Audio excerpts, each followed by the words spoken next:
Well then, looks like Arsenal's transfer window is almost done, and it's not even the end of June yet. We've still got half a week, just under half a week. It's mental. What is actually going on right now? So, Kai Havertz, done deal, confirmed.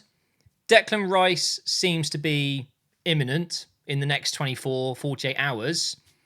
Same with Timber. It's just come out of nowhere.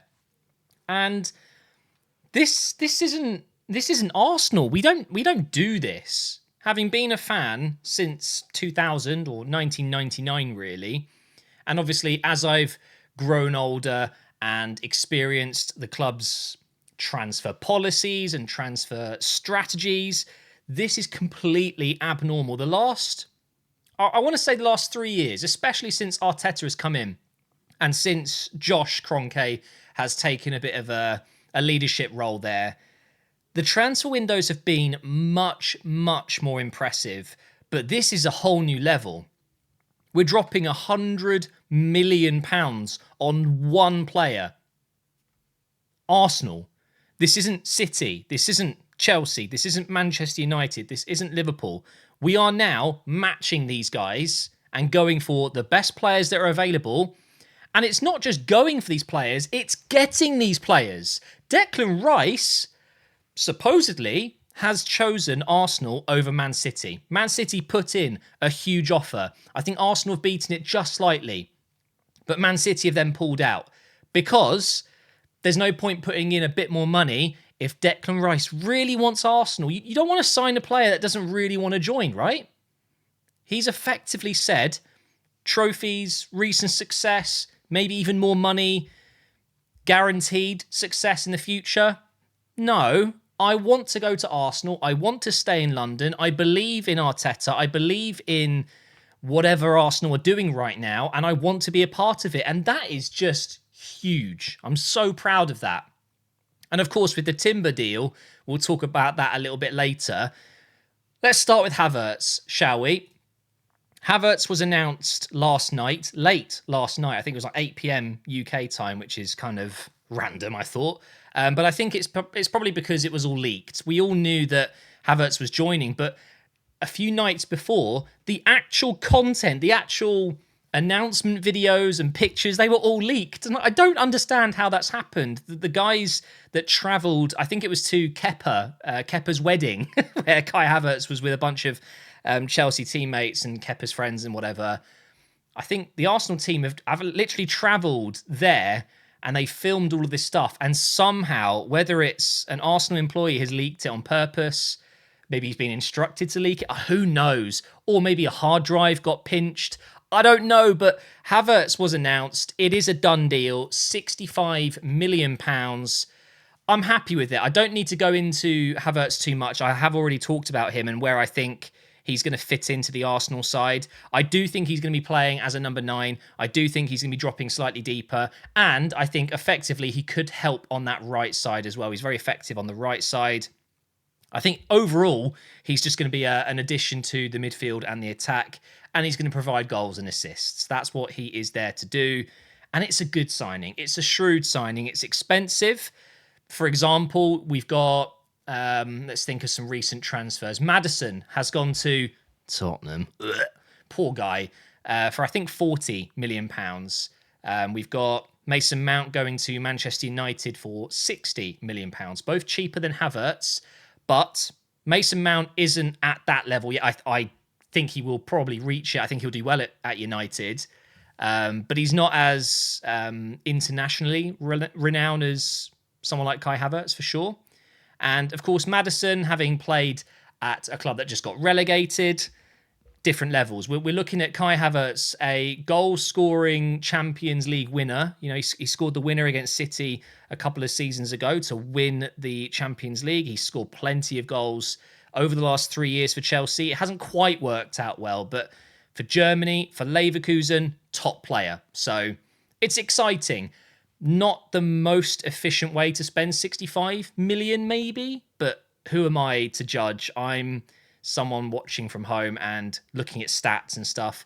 in terms of the player actually integrating into the team and the personality of the player, his family, his drive as a human being, the positivity he brings, and the quality he brings to the team itself, clearly the club think he is the perfect fit. And he's already been tweeting about Arsenal. He's already put it in his bio, Arsenal and the German national team. There are some pictures of him wearing this beautiful new home kit, which I've actually got. It's really nice. And he put out a message saying, in general, that it's a shame that it all got leaked and that the Chelsea fans kind of found out before he could even talk about it that he was leaving. It's a very nice message. He says thank you for the great times, the memories they've created. And then bang, it's just like all Arsenal. Well and truly moved on already. And I think he's going to be a really good player for us. We'll move on to Declan Rice because, as I said, it does seem like it is a done deal. I guess contracts yet to be signed and dotted and the T's crossed and whatever. But it feels like it's going to happen any moment now. I mean, as I'm recording this, it's quite late. This is going to go out a little bit later. It might even be announced tonight, but I've got a feeling it'll be tomorrow or the day after that. 100 million up front, paid in, I believe it's going to be 3-year installments, something like that. And then 5 million in achievable add-ons. So winning the league, winning the Champions League, right? No, I'm guessing it'll be something to do with appearances, maybe even appearances for England, maybe a certain amount of games played, and maybe a trophy thrown in there, or maybe a top 4 finish. It'll be easily achieved. And overall, West Ham are going to get the £105 million, which is very good for a player that is with 1 year left officially and an additional year that they could trigger. So effectively, it's a 1 year, but maybe 2 years, let's face it. If he wanted to stay at West Ham, he would get that second year. So for a player that's running down that contract, he's given them everything. He's just won them, I wouldn't say single-handedly, but helped them a long way to achieve the European trophy they just got, the Conference League. He's done everything he can as a West Ham player. He feels like it's his time to make that step up. And let's face it, we are a great club right now for a player looking to achieve great things. And as I said earlier, it seems like Man City wanted him. Bayern at some point wanted him. I'm sure United and Chelsea were sniffing around. He has chosen Arsenal. He wants to be at the club, and that is so important. Clearly to the club, but I think for the fans as well. We don't want mercenaries. We don't want what's happened at Chelsea, for example, and some other teams where you've just brought in players that have taken the big cash prize of a Chelsea contract, and they're just kind of there. It feels like at Arsenal with Arteta and the rest of the staff that do the transfers and find the players. They're targeting players, but most importantly, it's not just their ability as a football player. That is obviously important, but it's the drive they've got, the mentality and how young and experienced they are. We're seemingly targeting young, experienced players, captain material players, but that want to join, that want to be at the club, that want to be a part of the future of Arsenal Football Club. It feels like if a player, no matter how good they are, isn't interested in the process and playing for Arsenal Football Club, then we walk away. It's fine. Go for it. Go somewhere else. And I'm so glad that didn't happen with Rice because he's been my number one target for probably 8-9 months now. I remember before the January transfer window when there were some rumours of it, I lost it completely. I was like, yes, this is... I've watched Declan Rice since he really came through. I remember Jack Wilshere doing an interview when he first joined West Ham. They said, who's one of the top players coming through? And straight away he was like, watch out for this guy, Declan Rice. Apparently, right, in training at West Ham, he was arguably the best finisher, the best tackler, one of the best trainers in general. He's got everything. And we see it for England. We've seen him play a very defensive role at West Ham, but I think at Arsenal he will probably play a little bit more of an advanced role at times. I think it really depends on what happens with Partey. I think if Partey goes, maybe Rice is going to sit in the middle a bit more. But if we keep Partey, which looks likely at this point, at this moment in time, then maybe he will play that Granit Xhaka role. But it's a quality signing. It's a lot of money. And one thing I want to make clear is I know a lot of fans of football that don't support Arsenal, just other football fans, will look at this and say, oh, look, this is Arsenal buying success, or at least trying to buy success, dropping 100 million on one player. And it's true. We are now one of those top sides that have been doing it for many years. We're now joining that. And this does mean we need some success soon. We can't be dropping over 200 million in a window and just saying top four is enough. I think with a signing like this, a marquee signing, this is more than just a signing for us. This is a huge moment for Arsenal as a club, I think. This is our first top level signing since Mesut Ozil, I would say. We now need to push on and actually win something. So it's a monumental signing, and I'm so proud that we're actually doing it. Because it's not cheap. It's a big risk, but I think it's a calculated risk because he is such a good player. And it's a position that we need to improve in. We've also got Timber, of course, maybe a slightly less exciting deal. It's not getting as much of the limelight, but honestly, Arteta apparently really wants him. Inverted right back role, DM, centre back, can do it all. Looks like we're very close to agreeing a deal here, which is going to be around the 45 million euros mark, which would mean about 38 million pounds for a player of his quality that Manchester United want. I'm sure Liverpool are probably looking at Timber. There's a lot of clubs, I'm sure. I think Bayern were very interested as well. But again, similar to the Rice deal, it seems like he has chosen the project. He's chosen Arteta. He's chosen Arsenal. And that's obviously very, very exciting. I like Timber. I like the prospect of having yet another versatile option at the club. And for under 40 million pounds, I don't think you can really go wrong with that. A very technically gifted defender, which is becoming more and more modern and more wanted. So very, very exciting. We'll move on actually to non-signings, but more good news. And in terms of holding on to talent, retaining talent. So Saliba, of course, we signed him many years ago now. He finally got a full season under his belt. And let's face it, he was comfortably one of our best players when he was at the top of his level this season. He got injured and we finished second. Just saying. It seems like a deal has been agreed, contract signed. We will get the announcement soon. This, to me, is as big as a signing. Keeping Saliba was definitely right up there for me. Obviously, we've had Martinelli, we've had Ramsdale, Saka. I think Ødegaard will be up soon. A lot of players are signing new deals, and it reflects the fact that we are a Champions League club again now. We do have, I think, a bit more of a reputation of needing to pay our players more because we're not 8th place anymore. We're a title challenging team in the Premier League and a Champions League team. For now, at least, of course. Saliba deserved a new deal. Saka deserved a new deal. All of them, they deserve new deals. And I'm so happy that we're keeping him because there's no doubt in my mind that, I mean, he could walk into any team. Tell me a team in world football right now that wouldn't make use of Saliba. One of the only teams I can think of right now off the top of my head is maybe Real Madrid with Alaba, Militao. But even so, like, Saliba could get game time at Madrid. He could walk into any side he wants, but he's choosing to stay, and that is, what a relief. And it's not just our present first-team players.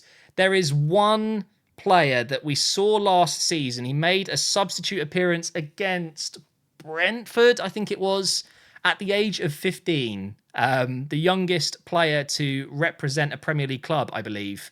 I think it's a record. Ethan Nwaneri, I think that's how you say it.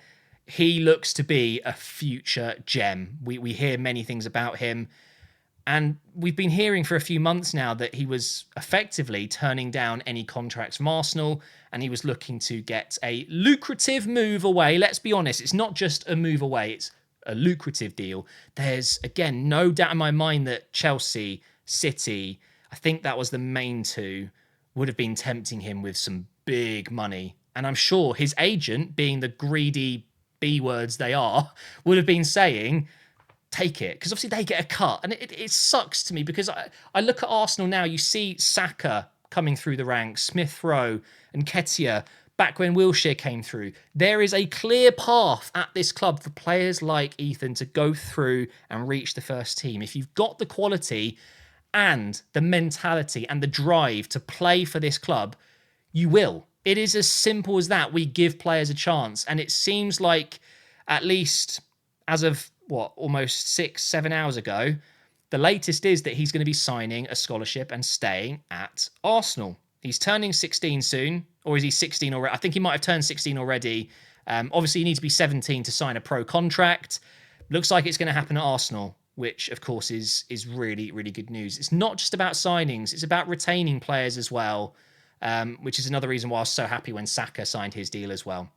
Last but not least, I don't think the window is technically over yet. I'm pretty sure if something comes available that the club are interested in after some player sales maybe, then we might make a couple more moves. But I doubt it's going to be anything monumental like a Declan Rice. But we are constantly linked with Lavia, City Academy player that went to Southampton last season. He was instantly linked with a move to Chelsea right away. Still linked with a move to Chelsea. City have a buyback clause, but that doesn't become active until next year. And it seems at the moment his likely destination is back to the Premier League, and Arsenal are apparently leading the way. Liverpool, I think, will be interested as well. It wouldn't surprise me if Man United are interested, although apparently they've only got 100 million to spend, so 60 on Mason Mount doesn't leave much, does it? It does seem to be around the 40-45 million mark for Lavia. I don't know how you say his name properly. I think it might be Lavia. He's a very talented young player, but I feel like for the right price, I wouldn't want to go way over value here, because he did very well for a team that was struggling. Southampton weren't great last season, as we know. But, you know, if you really look into his stats, there's nothing quite remarkable about him. But, of course, he's only 19. He's a very raw player. And he's playing in a position that we clearly want to strengthen him with El Neni coming to the end of his Arsenal time. If Partey is to be sold, Jorginho's going to be 32. It makes sense that we're bringing in Declan Rice and maybe someone like Lavia. I'm excited at the prospect of getting him in, but one to watch out for. We don't know if it's actually done. But I'm going to stop waffling now. I'm very excited because, like I said, it's not even July yet, and we've potentially got 3 deals across the line. We are getting it done early, which means the players can come in and gel with the side, get a pre-season under their belts, and then we just kick off and go for it in August. Very exciting. Hopefully you've enjoyed this video of me just talking about it, and I will see you in the next one.